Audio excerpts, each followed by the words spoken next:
Good morning, ladies and gentlemen.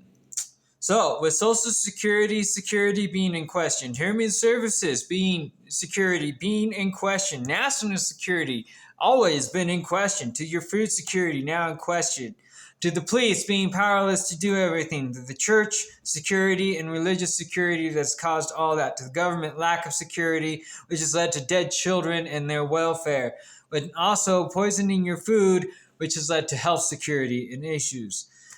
And people repping Jesus in this day and age, but not following his teachings. Example of this, he helped the blind woman, but he never gave the meth addict another dime. Do you understand what I'm saying with that? There is where you went wrong. Putting that into perspective, you made him a martyr and made yourselves martyr because you don't practice what he taught. Jesus didn't have a house. He didn't cater to common day society. If you've ever read the Bible, y'all, you tend to stand out. You get me? Kind of like these homeless people do nowadays. And if you actually get down and talk to them, and like I was for 12 years, you understand there's biblical stuff going about with that shit. So why were you going to be giving them the doubt?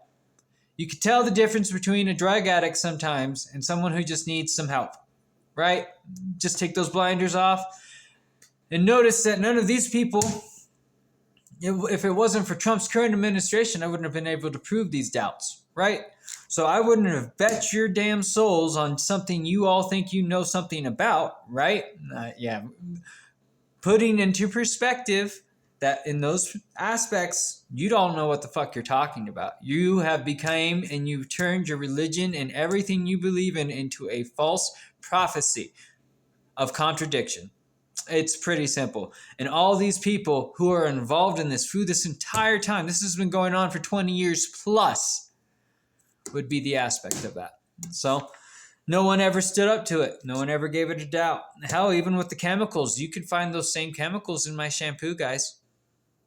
So you're eating my shampoo when you're eating gummies, when you're eating, you see where I'm going with that? So putting that into perspective, that's what I'm seeing in this society. A bunch of wannabes who talk and walk, but don't know anything about their own lives. This is why I am telling you and not none of these systems, organizations, or departments of money, wealth, or power, or government affiliated, or even CEO affiliated.